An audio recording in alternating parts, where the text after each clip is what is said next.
Hello my dear student, क्या हाल चाल। I hope आप सब लोग ठीक ठाक होंगे। आपका स्वागत है साइंस पंचायत में। और आज की पंचायत है क्लास 10th से chapter number 1 chemical reaction and equation.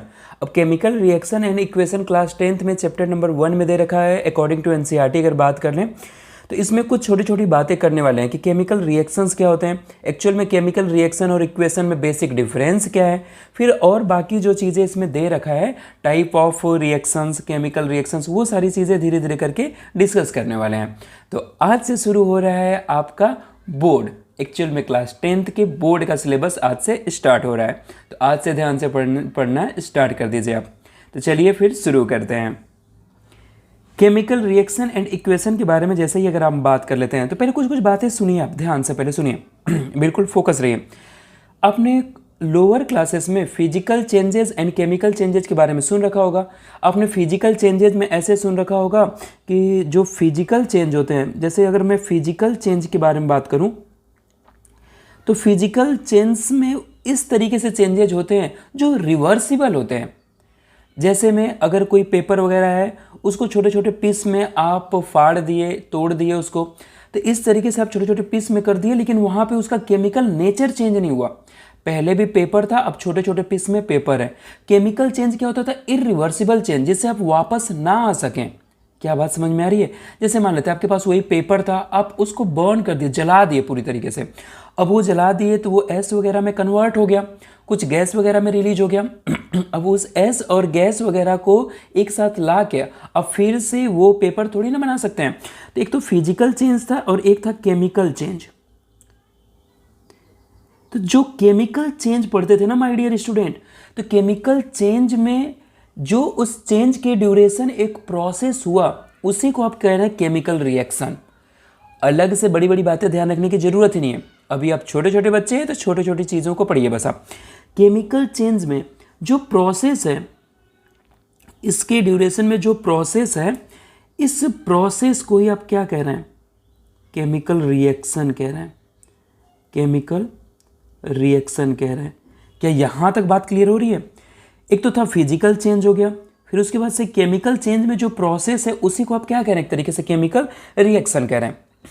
अब एकदम ध्यान सुनिए, कोई रिएक्टेंट है, सर ये रिएक्टेंट क्या होते हैं? जैसे यहाँ पे देखिए एक R for reactant, P for product. Left side, arrow के लेफ्ट साइड में रिएक्टेंट होता है जो रिएक्टिंग स्पीसीज होते हैं, जिनके रिएक्शंस करने से कोई प्रोडक्ट नया बन रहा होता है, कोई रिएक्शन परफॉर्म होती है, उस रिएक्शंस में कोई सबस्टेंस एक्स है, वो सबस्टेंस वाई में कन्वर्ट हो रहा है। यहाँ पे सबस्टेंस आर है और वो सबस्टेंस पी में कन्वर्ट हो रहा है। आर रिप्रेजेंट कर रहा है रिएक्टेंट को, पी रिप्रेजेंट कर रहा है प्रोडक्ट को। तो जो प्रोडक्ट बन गया, जैसे मान लेते हैं मिल्क से कर्ड का बनना, मान लेते हैं यहाँ पे मिल्क है, अब मिल्क से कर्ड का फॉर्मेशन हो रहा है, तो मिल्क से जो कर्ड बना, तो क्या इससे रिवर्स फिर आप आ सकते हैं? क्या कर्ड से फिर से मिल्क बना सकते हैं? बिल्कुल नहीं बना सकते हैं। जैसे हमारी हाइट का बढ़ना, हमारी हाइट एक बार बढ़ गई तो क्या उसको छोटा कर सकते हैं? क्या आप नहीं कर सकते हैं। तो इस तरीके के जो रिएक्शन इस प्रोसेस में जो चीज़ें हो रखी है ना, उन सारी चीज़ों को एक साथ आप केमिकल रिएक्शन कह देते हैं। केमिकल सबस्टेंसेस कोई नए केमिकल सबस्टेंसेस में चेंज हो जाएं तो उसी कन्वर्जन को, उसी प्रोसेस को आप कहते हैं केमिकल रिएक्शन। और जो ये देखिए, ये जो रिएक्टेंट है ना, ये जो रिएक्टेंट है, ये प्रोडक्ट से इनकी जो कैरेक्टरिस्टिक्स प्रॉपर्टी होती है ये इंटायर डिफरेंट होती है। इसकी पूरी की पूरी प्रॉपर्टी ही डिफरेंट होगी रिएक्टेंट से। यानी केमिकल चेंज में जो सबस्टेंस, नया सबस्टेंस फॉर्म हुआ है, उसकी प्रॉपर्टी प्रीवियस सबस्टेंस से चेंज होगी। यानी रिएक्टेंट की प्रोडक्ट से जो प्रॉपर्टी होती है वो चेंज होती है। क्या बात समझ में आ रही है? तो चलिए इन्हीं सारी चीज़ों को थोड़ा थोड़ा हम पढ़ लेते हैं और यहाँ से आपको चीज़ें थोड़ी बहुत करके समझ में आएंगी। तो मैं इसको इरेज कर देता हूँ। और एक चीज़ ध्यान से सुनिए, आप मेरे साथ नोट्स बनाते रहिएगा, नोट्स मेरे साथ कंटिन्यू बनाते रहिए। आपका जो हैंड रिटन नोट्स होगा ना, वही आपके काम आने वाला है, ठीक है? चलिए अब ध्यान से सुनिए इधर देखिए, केमिकल रिएक्शंस क्या है एक्चुअल में। इसको मैं रुके एक बार सेट कर लेता हूँ थोड़ा सा। हाँ, अब इसको लॉक कर देते हैं। अब ध्यान सुनिए, अब केमिकल रिएक्शन वगैरह के बारे में बात कर लें तो जो हमारे पास केमिकल रिएक्शन है, ये कह रहे हैं ना द प्रोसेस, एक्चुअल में ये प्रोसेस है, the processes in which a substances और सबस्टेंसेस, मतलब सबस्टेंस एक सबस्टेंस हो सकता है, सबस्टेंसेस हो सकते हैं, undergo a chemical change, chemical change के बारे में बात कर रहे थे, टू प्रोड्यूस न्यू सबस्टेंस और substances with entire new properties are known as a chemical reaction. कितनी बढ़िया लाइन लिख रखी है। क्या चीज़ें क्लियर हुई? रिएक्टेंट से प्रोडक्ट बना, जैसे ये रिएक्टेंट हो गया, रिएक्टेंट से प्रोडक्ट बना, और इन दोनों की प्रॉपर्टी क्या होगी? बिल्कुल चेंज होगी। दूसरा देखिए, the nature and identity of product totally different from the reactant. क्या ये भी लाइन क्लियर हो गई? बिल्कुल क्लियर हो गई my dear student. Next line देखिए ध्यान, whenever a chemical change occur we can say that chemical reaction has taken place. क्या इन्हीं सारी चीजों के बारे में तो बात कर रहे हैं। केमिकल चेंज के प्रोसेस को ही केमिकल रिएक्शंस कहते हैं। बस इतना ध्यान देखिए। एक एनसीईआरटी में बड़ा फेमस एग्जांपल दे रखा है, मैग्नीशियम रिबन को जब बर्न करते हैं तो उसके बारे में दे रखा है कि एक्चुअल में ये केमिकल चेंज है, और ये केमिकल चेंज है तो इस प्रोसेस को आप केमिकल रिएक्शन भी कह सकते हैं। तो ध्यान से सुनिए यहाँ पे, burning of a magnesium ribbon in a air and collection of a magnesium oxide. जैसे देखिए ये मैग्नीशियम होता है, ये ऑक्सीजन की प्रेजेंस में बर्न करता है तो ये मैग्नीशियम ऑक्साइड बना लेता है। क्या बात समझ में? ये एस के फॉर्म में होता है, एस के फॉर्म में होता है, पाउडर के फॉर्म में बनना स्टार्ट कर देता है। यानी मैग्नीशियम किसी को भी ऑक्सीजन की प्रेजेंस में कंप्लीटली बर्न करते हैं तो उस रिएक्शन को कंबसन कहते हैं। अभी ज्यादा परेशान मत होइए आप, बस चीजों को ध्यान से सुनते जाइए। You must have observe that magnesium ribbon Burns with a dazzling white flame. ये बड़ा इंपॉर्टेंट है सर। यहाँ पे डेजलिंग का मीनिंग क्या है इसको समझिए ध्यान से। डेजलिंग की मीनिंग होती है ना एक्चुअल में वेरी ब्राइट, बहुत ज्यादा ब्राइट। जैसे पटाखे वगैरह जलते हैं ना तो देखते हैं एकदम अलग तरीके से एकदम ब्राइट कलर का फ्लेम जल रहा होता है ना उसमें से, जैसे फुलझड़ी वगैरह हम देखते हैं उसी तरीके से कुछ व्हाइट कलर की फ्लेम होती है तो उसको कहते हैं आप डेजलिंग व्हाइट फ्लेम। ये एक तरीके से टेस्ट फॉर मैग्नीशियम भी हो गया। मैग्नीशियम रिबन वगैरह को टेस्ट करने के लिए भी कई बार यूज कर सकते हैं, तो इससे आप पहचान सकते हैं। क्या बात क्लियर हो रही है? अब देखिए ध्यान से, and change into a white powder. White powder मतलब जो एस के फॉर्म में कन्वर्ट हो रहा हो, मैग्नीशियम ऑक्साइड है। This powder is magnesium oxide. जो पाउडर मिला वो क्या एक्चुअल में? Magnesium oxide. It is form due to the reaction between the magnesium and oxygen present in the air. देखिए ये ऑक्सीजन कहां से मिला होगा आपको? एयर से। ये रिएक्शन देखिए ध्यान से, इसी रिएक्शंस के बारे में बात हो रही है। क्या बात यहां तक समझ में आई? अच्छा, इस मैग्नीशियम से रिलेटेड एक और क्वेश्चन एनसीईआरटी में गिवन है, यही बता देता हूं। हालांकि मैं सारे क्वेश्चन डिस्कस तो करूंगा। कई बार पूछा होता है ना कि मैग्नीशियम को बर्न करने से पहले उसको कॉटन वगैरह से साफ क्यों करते हैं। एक्चुअल में जो मैग्नीशियम की आउटर मोस्ट लेयर होती है ना वो ऑक्सीजन या एयर से रिएक्ट कर करके वहां पे एक प्रोटेक्टिव लेयर बन जाती है और वो डायरेक्टली फायर कैच नहीं कर पाती है, तो इसी वजह से उसको साफ करते हैं फिर उसको बर्न करते हैं। नेक्स्ट, अब देखिए वही सारी बातें जितना मैं आपको पढ़ा रहा था अभी, इन्हीं सारी चीज़ों के लिए अलग अलग वर्ड्स यहाँ पे दे रखे हैं। जैसे देखिए, the transformation of a chemical substances into the another chemical substances is known as a chemical reaction. ये छोटी छोटी डिफिनेशन है। कुछ एग्जाम्पल दे रखे हैं। For example, rusting of iron, the setting of milk into curd, digestion of food, respiration, photosynthesis, ये सारी की सारी केमिकल रिएक्शन है। जैसे रस्टिंग ऑफ आयरन के बारे में बात कर लेते हैं। पहले आयरन था Fe। सर रस्ट बनने के बाद वो भी तो आयरन है? नहीं माय डियर स्टूडेंट, वो अब आयरन नहीं है, वो आयरन का ऑक्साइड और मॉइस्चर के साथ में है। तो यानी कि अब उसकी प्रॉपर्टी क्या हो गई? आयरन से चेंज हो गई। नेक्स्ट दे रखा है, जो मिल्क से कर्ड का फॉर्मेशन हो रहा होता है, ये भी एक्चुअल में केमिकल चेंज है और इसको कहते हैं chemical reaction. Digestion of food, क्या फूड एक बार डाइजेस्ट हो गया तो फिर उसको इकट्ठा करके अब फिर से नया फूड बना सकते, फिर वही पुराना वाला फूड बना सकते हैं क्या? नहीं बना सकते, तो ये भी केमिकल चेंज हो गया और ये केमिकल रिएक्शन हो गया। रेस्पायरेशन, रेस्पायरेशन आप ऑक्सीजन लेते हैं, आपकी बॉडी में फूड वगैरह होता है, उसका ब्रेक डाउन होता है, उससे एनर्जी मिलती है, तो क्या फिर से इस प्रोसेस को रिवर्स करके आप फिर से वो फूड वगैरह या फिर उसको फिर से बना सकते हैं क्या? नहीं बना सकते। फोटोसिंथेसिस, जैसे कार्बन डाइऑक्साइड, वाटर वगैरह इसका यूज करते हैं आप, सनलाइट का यूज करते हैं आप, इन सारी चीजों का यूज करके बना देते हैं ग्लूकोज। फिर ग्लूकोज का ब्रेक डाउन होता है तो नो डाउट CO2 और वाटर बनता है, लेकिन फिर से आप सनलाइट में थोड़ी ना कन्वर्ट कर पाते। यानी पूरी तरीके से रिवर्सिबल रिएक्शन नहीं होती है। अगर रिवर्सिबल रिएक्शन होती तब तो ये फिजिकल चेंज हो जाता। क्या यहां तक बात समझ में आ रही है माय डियर स्टूडेंट? तो नेक्स्ट, अब देखिए एक लास्ट बहुत इंपॉर्टेंट है ये। अब जब मैं इसको अब यहां पे मैं ना ऐसा सर्कल कर देता हूं, देखिए ये बड़ा इंपॉर्टेंट है। इसमें दो चीज़ें, ये चैप्टर का जो नाम है ना उसको यहाँ पे बहुत अच्छे से एक्सप्लेन कर रखा है। देखिए ध्यान से, यहाँ पे है क्या चीज़ें। Chemical reaction are a process in which reactants become a new product. कितना अच्छे से रिप्रेजेंट किया गया है। यहाँ पे ऐसे नहीं लिखा हुआ है chemical reaction in are process in which reactant becomes product, नहीं, reactant becomes a new product. New product मतलब उसकी प्रॉपर्टी, उसकी आइडेंटिटी रिएक्टेंट से क्या होगी, बिल्कुल टोटली डिफरेंट होगी। दूसरा दे रखा है chemical equation are the symbolic representation of a chemical reaction. क्या बात समझ में आ रही है? जैसे सुनिए माय डियर स्टूडेंट, जैसे ये मैग्नीशियम प्लस ऑक्सीजन, ये एयर से ऑक्सीजन मिल गया, अब ये कन्वर्ट होके बना लिया आपके पास में मैग्नीशियम ऑक्साइड। क्या बात क्लियर हो रही है? अब ये बैलेंस इक्वेशन नहीं है, अभी उसके बारे में आगे हम पढ़ेंगे।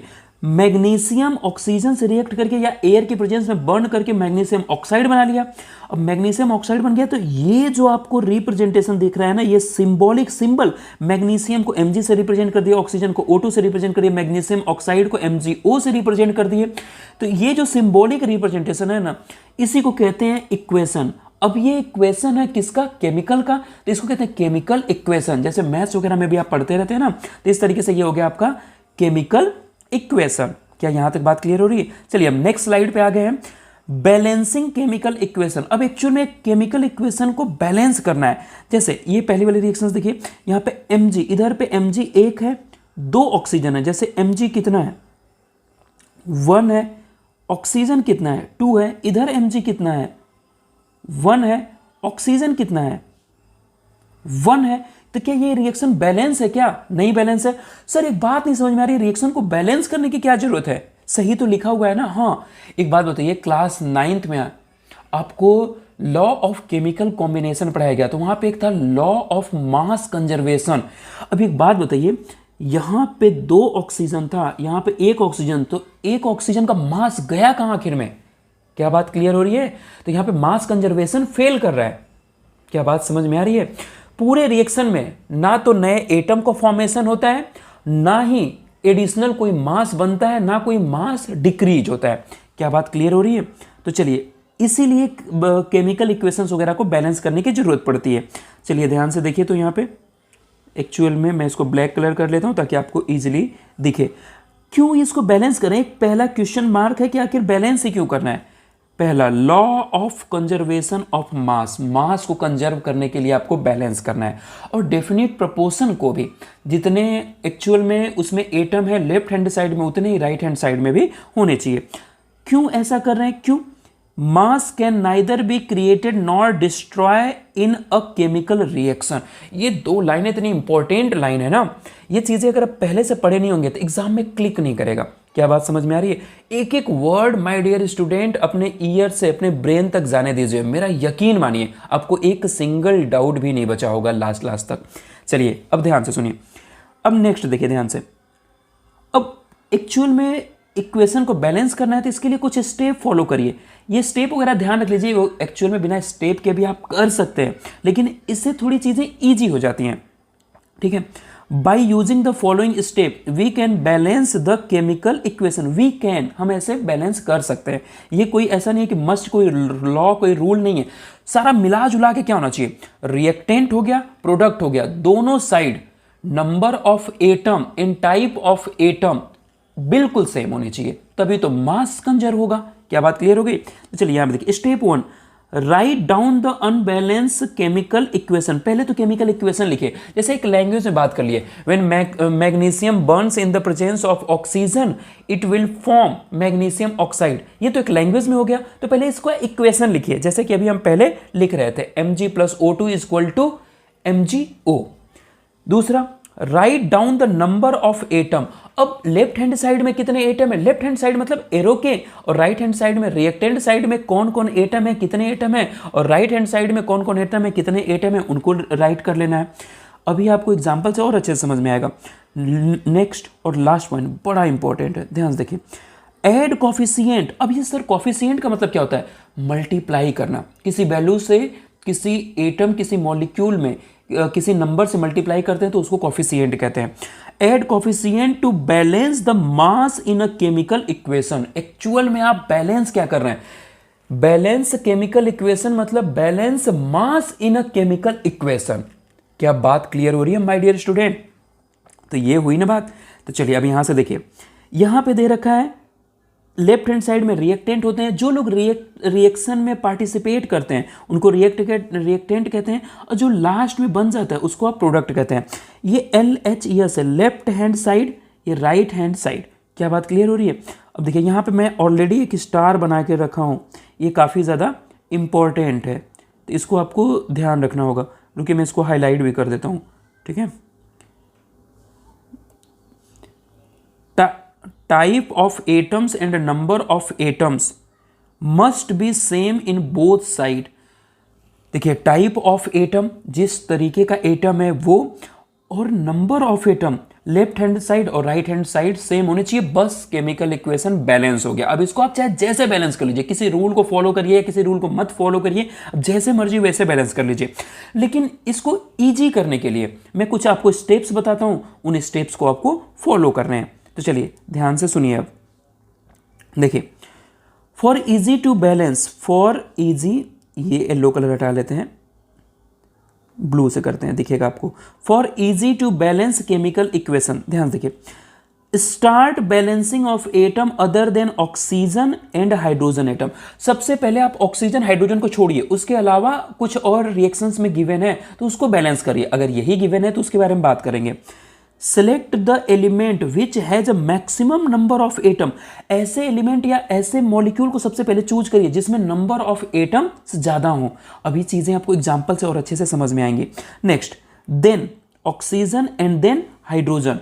फिर उसके बाद आप ऑक्सीजन को बैलेंस करिए, फिर हाइड्रोजन को बैलेंस करिए। एक चीज बहुत ध्यान से सुनिए माय डियर स्टूडेंट, हर स्टेप में चीजों को बैलेंस करके, अगर राइट हैंड साइड में किसी चीज से मल्टीप्लाई किए हैं तो फिर लेफ्ट हैंड साइड में आके देख लीजिए क्या एक्चुअल में वो बैलेंस है, और लास्ट में चीजों को काउंट कर लीजिए। चलिए एकदम इजी से एग्जांपल से स्टार्ट करते हैं। तो सबसे पहला स्टेप था कि आप केमिकल इक्वेशन को राइट कर लीजिए। बिल्कुल राइट कर लिया गया है, केमिकल इक्वेशन लिख लिए। दूसरा, नंबर ऑफ एटम लिख लेते हैं। चलिए, इधर हाइड्रोजन कितने हैं? 2। ऑक्सीजन कितने हैं? 2। इधर हाइड्रोजन कितने हैं? 2। ऑक्सीजन कितना है? 1। इसका मतलब है कि इधर कितने से मल्टीप्लाई कर दें कि यहां पे 2 ऑक्सीजन हो जाए। तो ऑब्वियस है। अब एकदम ध्यान से देखिए, मैं H2O को यहां पे 2 से मल्टीप्लाई कर दिया, तो मैं 2 से मल्टीप्लाई कर दिया, इसका मतलब कि ऑक्सीजन तो 2 हो गए, लेकिन बाय डिफॉल्ट हाइड्रोजन 4 हो गए। तो अब लेफ्ट हैंड साइड आएंगे तो इधर हाइड्रोजन 4 हो गए, तो इधर क्या करेंगे? 2 से हाइड्रोजन को मल्टीप्लाई कर देंगे। अब काउंट करिए तो लेफ्ट हैंड साइड में अब देखिए ध्यान से, लेफ्ट हैंड साइड में 4 हाइड्रोजन, 2 ऑक्सीजन, और राइट हैंड साइड में भी 2 से 2 H2 को मल्टीप्लाई कर दिए तो 4 हाइड्रोजन, और 2 से ऑक्सीजन मल्टीप्लाई हो गया तो 2 ऑक्सीजन। क्या type of atom and number of atom balance हो गए? बिल्कुल, यही तो करना था आपको। क्या बात समझ में? मैं स्टार्ट कहां से किया? देखिए लेफ्ट हैंड साइड में, सर एक बात नहीं समझ में आ रही, H2 प्लस O2 था, जब H2O बन रहा था तो सिर्फ O नहीं ले सकते थे, O2 क्यों लिए? एक्चुअल में माय डियर स्टूडेंट, नेचर में ऑक्सीजन मॉलिक्यूल के फॉर्म में एग्जिस्ट करता है, O2 के फॉर्म में, तो जिस फॉर्म में वो रिएक्शन परफॉर्म करता है उसी फॉर्मेट को हम लिख रहे होते हैं। चलिए नेक्स्ट, वीडियो पॉज करिए और इसको खुद से एक बार ट्राई करके देखिए आप, फिर मैं तो बता ही रहा हूं। आई होप आपने कर लिया होगा। चलिए मैं बताता हूं। ये देखिए केमिकल इक्वेशन तो ऑलरेडी रिटेन है यहाँ पे। अब मैं इसको बैलेंस करता हूं। अब इसमें हाइड्रोजन दो एटम प्रेजेंट है H2 के फॉर्मेट में, N2 में 2, लेकिन अमोनिया में 4 एटम है, 1 नाइट्रोजन और 3 हाइड्रोजन। तो पहले यहीं से बैलेंस करना स्टार्ट करते हैं। लेफ्ट हैंड साइड में चलिए पहले लिख लेते हैं कितने हाइड्रोजन, कितने? 2। नाइट्रोजन कितने?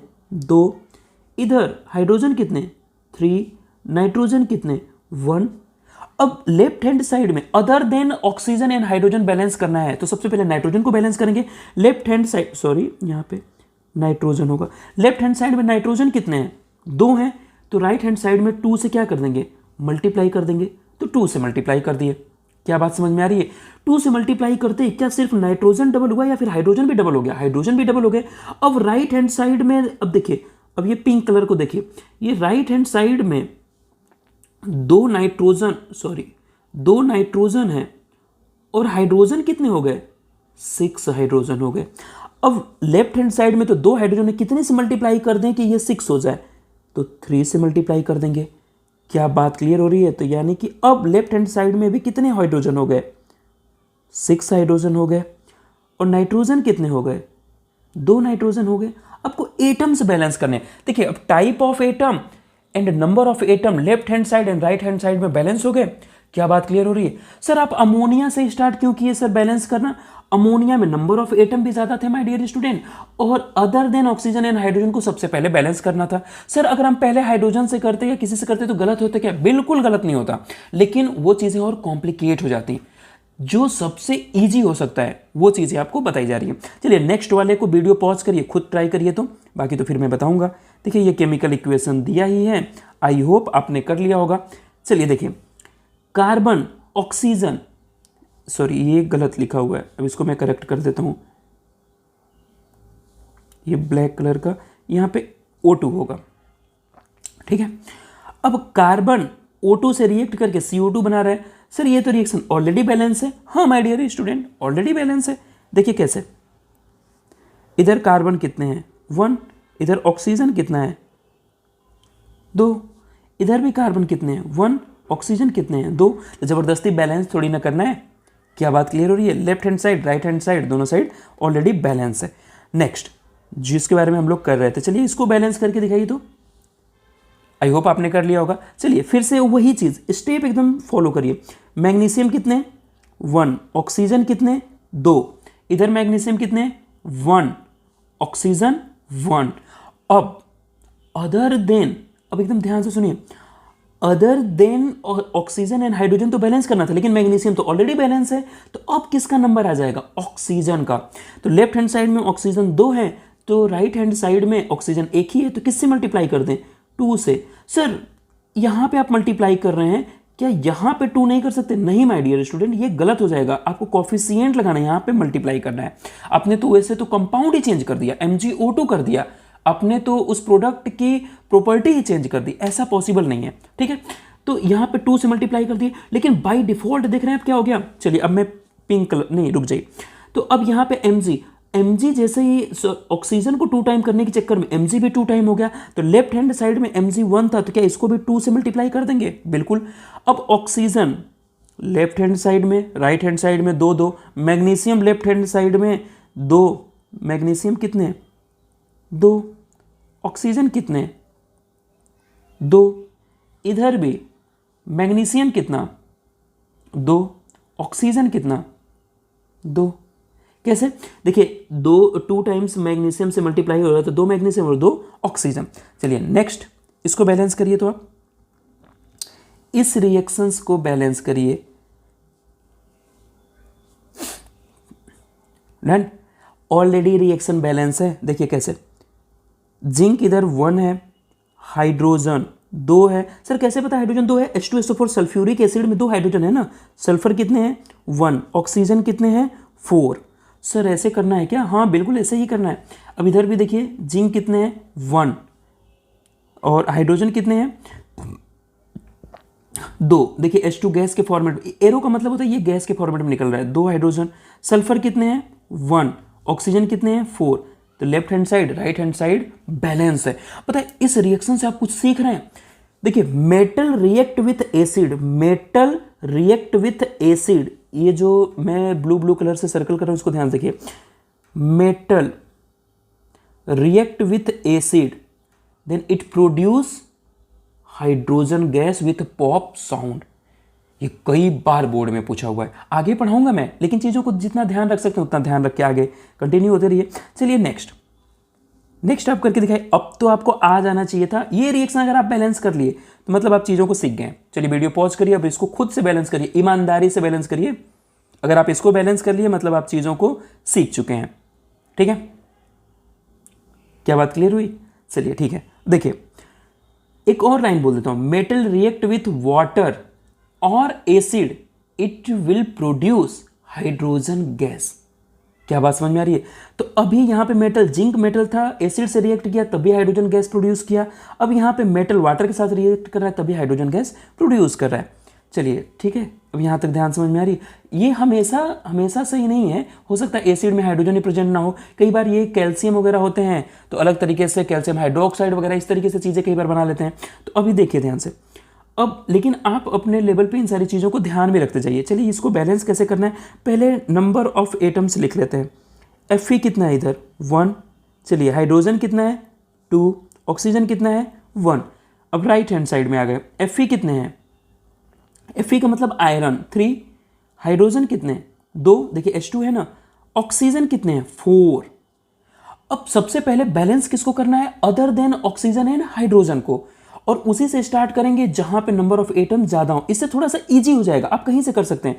तो यहां से स्टार्ट करेंगे, तो Fe3O4, यहां पे आयरन कितने हैं 3, तो लेफ्ट हैंड साइड में आयरन कितना है 1, तो इसको 3 से मल्टीप्लाई कर दें तो क्या ये बैलेंस हो गया, तो आयरन तो बैलेंस हो गया, 3 से मल्टीप्लाई कर दिया। अब एक बात बताइए, अब आयरन बैलेंस हो गया तो अब नंबर किसका है, ऑक्सीजन का, देन हाइड्रोजन का। अब लेफ्ट हैंड साइड में ऑक्सीजन 1 है, राइट हैंड साइड में ऑक्सीजन कितने हैं 4 है, तो अब इसको 4 से मल्टीप्लाई करेंगे आप तभी 4 होगा। लेकिन बाय डिफॉल्ट देख रहे हैं हाइड्रोजन 8 हो गए, क्योंकि हाइड्रोजन भी तो 4 टाइम्स हो गया, H2 वाटर पूरा का पूरा 4 टाइम्स 4 से मल्टीप्लाई हो गया। तो यानी ऐसा नहीं लग रहा है, इधर हाइड्रोजन कितने थे 2, अब इधर हाइड्रोजन हो गए 8, तो इधर 2 है तो इसको कितने से मल्टीप्लाई कर दें कि 8 हो जाए, 4 से मल्टीप्लाई कर दीजिए। क्या बात समझ में आ रही है, तो अब ये रिएक्शन क्या है, बैलेंस है। जो चीज़ें अगर नहीं समझ में आ रही हो तो वीडियो को फिर से रिपीट करिए, देखिए और सीख जाइए। इतना सीख गए ना तो दोबारा और आपको कुछ और सीखने की जरूरत ही नहीं है रिएक्शंस को बैलेंस करने में। चलिए एक और बेहतरीन रिएक्शन, फोटोसिंथेसिस। इस रिएक्शंस को अगर आप बैलेंस कर लेंगे तब आप बहुत अच्छे स्टूडेंट होंगे। हालांकि आप अच्छे स्टूडेंट हैं और मुझे पूरा ट्रस्ट है कि आप बैलेंस कर लेंगे। चलिए जल्दी से बैलेंस करके दिखा दीजिए। तो आई होप आपने कर लिया होगा। चलिए अब मैं स्टार्ट करता हूं, जो सिखाया गया सिर्फ उसी चीज को फॉलो करिए। चलिए लेफ्ट हैंड साइड में कार्बन कितने, डरिए मत चीजों को लेके कि बड़ा रिएक्शन है डरावना है डर गए, अरे डरना नहीं है। कार्बन 1, ऑक्सीजन कितने 2 तो CO2 वाले में और इधर 12 वाटर वाले में, तो कितने हो गए टोटल 14। हाइड्रोजन कितने हैं, हाइड्रोजन देखिए H2 है लेकिन 12 से मल्टीप्लाई है तो कितना हो गया 24। इधर कितने हैं, कार्बन कितने हैं 6, देखिए ग्लूकोज C6H12O6 में 6 है। और फिर ऑक्सीजन की बारी आ गई, ऑक्सीजन कितने हैं, ग्लूकोज में 6, ऑक्सीजन में 2, और इधर तो यहाँ पे 6 + 2 8 1 9 है। क्या बात क्लियर हुई। हाइड्रोजन कितने हैं, ग्लूकोज में 12 और 2 वाटर में, तो 14 हो गए। अब इसको बैलेंस करना है, यानी रिएक्शन बैलेंस तो नहीं है, अनबैलेंस्ड है। अब इसको बैलेंस करना है तो other than oxygen and hydrogen, तो सबसे पहले कार्बन को बैलेंस करते हैं। राइट हैंड साइड में कार्बन कितने हैं 6, तो इधर किससे मल्टीप्लाई कर दें इसको, तो इधर आप मल्टीप्लाई कर देंगे 6 से। क्या बात समझ में आ गई। क्या 6 से मल्टीप्लाई किए तो सिर्फ कार्बन का नंबर इंक्रीज हुआ या ऑक्सीजन का, बाय डिफॉल्ट ऑक्सीजन का भी इंक्रीज हो गया। क्या बात क्लियर हो रही है। अब यहां पे क्या हो गया, ऑक्सीजन का भी इंक्रीज हो गया। तो अब देखिए टोटल ऑक्सीजन कितने हैं, अब आपके पास ऑक्सीजन है यहां पे, ये हो गया आपके पास 12 और ये 12, टोटल कितने हो गए अब 12 12 24। तो अब इधर ऑक्सीजन हो गया 24। अब एक बात बताइए, यहां पे है आपके पास 6 ऑक्सीजन और यहां पे ऑक्सीजन कितना है 2 ऑक्सीजन, ये H2O है। अब इस रिएक्शंस को बैलेंस करने के लिए थोड़ी सी कॉम्प्लिकेशन हो रही है, लेकिन एक हिंट सुनिए, अब एकदम ध्यान से चीज़ों को सुनते रहिए। जैसे इस रिएक्शंस को मैं एक हिंट आपको देता हूं। चलिए ये 6O2 भी दे रखा है यहाँ पे, अब रिएक्शंस को बैलेंस कर लीजिए। 6O2 दे रखा है, अभी आप इस लेवल पे कर लीजिए। एक्चुअल में नहीं दिया होता तब भी आप कर सकते थे, ठीक है ना। अभी चीज़ें और क्लियर, क्योंकि जैसे आप हाइड्रोजन को बैलेंस करेंगे तो वो सारी चीज़ें अपने आप बैलेंस होना स्टार्ट कर जाएंगी। चलिए कैसे, जैसे देखिए लेफ्ट हैंड साइड में हाइड्रोजन कितने हैं 24 और इधर कितने हैं हाइड्रोजन 12 यहाँ पे और 2 यहाँ पे। तो क्या मैं अब यहाँ पे 6 से मल्टीप्लाई कर दूँ तो 6 2 जा 12 और ग्लूकोज में कितने हैं 12, तो टोटल कितने हो गए 24। तो अब ये रिएक्शंस क्या हो गई, बैलेंस हो गई। काउंट कर लीजिए, इधर वाले रिएक्शन में इधर कार्बन कितने हैं 6 कार्बन, इधर भी कार्बन कितना है 6 कार्बन है, 6 कार्बन है। अब लेफ्ट हैंड साइड में लेफ्ट हैंड साइड में ऑक्सीजन कितने हैं, तो देखिए 6 2 12 और ये 12, 6 2 12 ये और 12 इंटू O, तो ये हो गया 24। इधर भी काउंट कर लेते हैं कि ऑक्सीजन कितने हैं। तो ऑक्सीजन है आपके पास में, देखिए 6 तो आ गया आपके पास ग्लूकोज में, और 12 आ गया आपके ऑक्सीजन के फॉर्मेट में, और 6 मिल गया आपको वाटर में, तो टोटल कितना हो गया 24। अब हाइड्रोजन के बारे में देख लेते हैं। तो हाइड्रोजन कितने हैं, चलिए राइट हैंड साइड में देखिए 12 ग्लूकोज में और 12 वाटर में, यानी कितने 24। इधर भी देख लेते हैं, वाटर के 12 मॉलिक्यूल हैं, यानी हाइड्रोजन के कितने हो गए 24 एटम। क्या रिएक्शन बैलेंस हो गई। अब इस रिएक्शन को याद भी रख लीजिए, फोटोसिंथेसिस की रिएक्शन कंप्लीट रिएक्शन यही है। नो डाउट यहाँ पे सनलाइट क्लोरोफिल वगैरह होगी, जैसे यहाँ पे सनलाइट होगा, क्लोरोफिल होगा, इसकी प्रेजेंस में ये रिएक्शन हो रही होगी। नेक्स्ट है थर्मल डिकम्पोजिशन। हीट की प्रेजेंस में अगर किसी का ब्रेक डाउन होता है तो उसको कहते हैं थर्मल डिकम्पोजिशन। इस रिएक्शन को कहते हैं थर्मल मतलब हीट, डिकम्पोजिशन मतलब ब्रेक डाउन, डिकम्पोजिशन। क्या बात क्लियर हो रही है। देखिए अब इस रिएक्शन को फिर से बैलेंस करना है, क्या स्टार्ट करिए। देखिए कैल्शियम कार्बोनेट, ये है calcium carbonate, calcium carbonate. Calcium carbonate का थर्मल डिकम्पोजिशन करवाते हैं तो कैल्शियम ऑक्साइड और CO2 गैस प्रोड्यूस होती है। जनरली मेटल के जो कार्बोनेट वगैरह होते हैं उसका जब थर्मल डिकम्पोजिशन करते हैं तो मेटल के ऑक्साइड और गैस वगैरह प्रोड्यूस होती है। चलिए हमारा तो अभी वो कंसर्न है नहीं, हमारा तो कंसर्न है बस रिएक्शन को बैलेंस करना, बाकी चीज़ों को अभी आप छोड़ दीजिए। तो देखिए लेफ्ट हैंड साइड में कैल्शियम कितने 1, कार्बन कितना 1, ऑक्सीजन कितना 3। हमेशा ऐसे ही किया करिए बच्चों जैसा बिल्कुल। राइट हैंड साइड में कैल्शियम कितना 1, कार्बन कितना 1, ऑक्सीजन कितना 3। ये तो ऑलरेडी रिएक्शन बैलेंस है, हाँ बिल्कुल बैलेंस है। नेक्स्ट 9 नंबर के रिएक्शन। चलिए अब इस रिएक्शन को बैलेंस करते हैं। तो लेफ्ट हैंड साइड में Pb कितना, देखिए ये लेड नाइट्रेट है, Pb कितना है 1, नाइट्रोजन कितना है 2। सर नाइट्रोजन तो 1 ही है, देखिए NO3 का होल में ट्वाइस है, NO3 का होल में ट्वाइस है, तो नाइट्रोजन 2 हो गया। ऑक्सीजन कितना हो गया 6 हो गया, क्योंकि 3 है 2 से मल्टीप्लाई कर देंगे 6 हो गया। राइट हैंड साइड में देखते हैं लेड कितना है Pb मतलब लेड कितना है 2, ऑक्सीजन नाइट्रोजन कितना है 1, NO2 के फॉर्मेट में 1 है। ऑक्सीजन कितना है, देखिए PbO में 2, NO2 में 2 और O2 में 2, 2 2 4 2 6, तो ऑक्सीजन कितना है 6, यानी ऑक्सीजन तो ऑलरेडी बैलेंस है। तो चलिए ध्यान सुनिए, पहले चीज़ों को बैलेंस करना होता है other than oxygen and hydrogen. तो चलिए हम लेड को बैलेंस करना स्टार्ट करते हैं, क्योंकि लेड लेफ्ट हैंड साइड में 1 है, राइट हैंड साइड में 2 है, तो इसको किससे मल्टीप्लाई कर देंगे 2 से। 2 देखिए ये वाला जो 2 है, एक तो नाइट्रोजन को 2 टाइम कर दिया और 2 ऑलरेडी था, तो नाइट्रोजन अब कितना टाइम हो गया 4 टाइम हो गया, तो यहाँ पे किससे मल्टीप्लाई करेंगे 4 से। अब देखिए ऑक्सीजन कितना हो गया, राइट हैंड साइड में इधर 2 ऑक्सीजन, इधर ऑक्सीजन कितना है 2 है, इधर ऑक्सीजन कितना है 8 है, इधर ऑक्सीजन कितना है 2 है, तो टोटल ऑक्सीजन कितने इधर 12 है। देखिए 2 + 8 + 2 तो 12 है, और इधर ऑक्सीजन कितने हैं, ये 3 2 6 और ये 2 से मल्टीप्लाई हो गए थे, ये 12 भी थे। तो क्या बात क्लियर हो गई। अब मुझे लगता है कि हाँ ये रिएक्शंस अब बैलेंस है। तो चलिए अब इसको काउंट कर लेते हैं। देखिए ध्यान से इधर Pb कितना है 2, जैसे मैं कर रहा हूँ ना ऐसे ही क्रॉस वेरीफाई कर लेंगे, तो कोई गलती हुई होगी तो आपको पता भी चल जाएगा। नाइट्रोजन कितने हैं 4, ऑक्सीजन कितना है 12, इधर भी Pb कितना है 2, Pb कितना है 2, ऑक्सीजन कितने हैं तो 12, नाइट्रोजन कितना है 4, तो रिएक्शन बैलेंस हो गई, बिल्कुल बैलेंस हो गई। लास्ट ये वाला आप करिए फिर से। चलिए ये केमिकल इक्वेशन गिवन है, इस इक्वेशन को बैलेंस करना है। फिर देखिए इसके पहले वाली भी हीट की प्रेजेंस में डिकम्पोज हो रहा था, तो वो थर्मल डिकम्पोजिशन, एक और थर्मल डिकम्पोजिशन की रिएक्शंस है। फेरस सल्फेट है, ये इसका ब्रेक डाउन हो रहा है, यानी थर्मल डिकम्पोज हो रहा है। तो चलिए फिर से लिखते हैं। आयरन लेफ्ट हैंड साइड में कितना है 1, सल्फर कितना है 1, ऑक्सीजन कितना है 4, राइट हैंड साइड में आयरन कितना है 2, सल्फर कितना है 2, देखिए सल्फर 2 कैसे है, एक तो SO2 में और एक SO3 में।